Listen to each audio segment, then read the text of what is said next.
This is the third in a series of videos designed to teach the basics of CSS. If you are new to CSS and have not yet watched the first two videos in this series, then you might want to go back and watch those videos before watching this one. This video will talk about the CSS box model. I'll start by going to littlewebhut.com and I'll click on the CSS tab. On the left side of the page is a box model link, so I'm going to click on that. To control the layout of an HTML document, it is important to understand that the HTML elements, which are part of the visual layout, are contained in rectangular boxes. This diagram shows the parts of the rectangular box. If, for example, you have an image that you have specified with an image tag, the image occupies this content area right here. Surrounding the image is a padding area right here, and a border, and a margin. There are CSS properties for controlling the width of the padding area, the width and style of the border, and the width of the margin. The width of the padding, border, and margin can be set to 0 if you like. CSS also has properties for controlling the background within the box. The background can simply be a color that you select, or it can be an image. In either case, the background is displayed in the padding area behind the content. If the content is text, then the background would be visible behind the text within this content area as well. Let's look at an example. I'm going to click on the padding link on the left side of the page here. And next I'll click on the test button for the first example that's here. I'm going to delete the first H1 and P element here because they're not needed for this discussion. I'll start now by pressing the View button. What we have here are two elements that are displayed.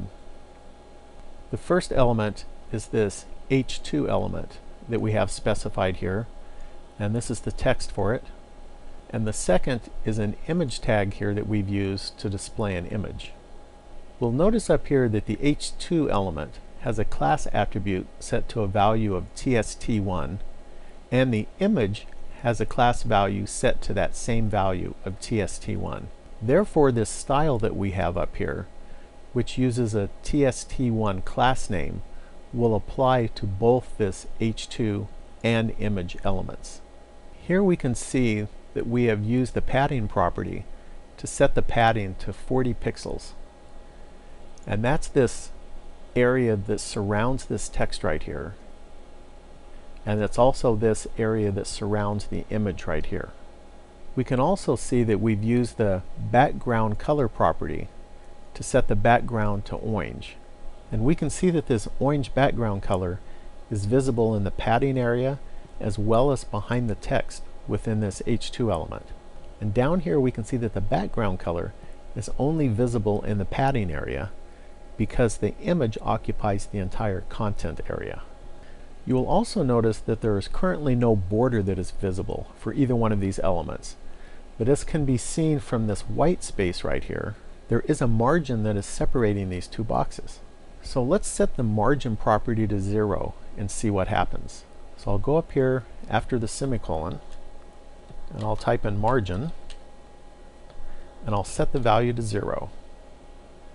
Now when I press the View button, you'll see that these two boxes now touch each other. Now let's go up here and add a border property. So I'm going to type a semicolon followed by border, and I'm going to use a value of thick, solid, and red. And now this is what it looks like with a border. Now let's go up here and reduce the padding width to 0. So I'll just get rid of this 4 here. Now you can see that there is no padding visible between the content area and the border. I'm going to go back up here and restore the padding area. And I'm also going to add a width to the margin. So I'll set that to 5 pixels. And we'll take a quick look at this.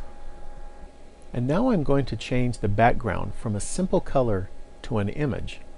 So I'm going to change the background color property to a background image property. So let me delete this color orange here, and I'll change the word color to image. And now I need to specify the path to an image.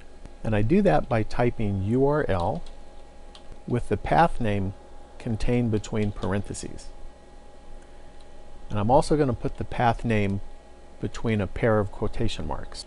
And now I can type the path and the file name.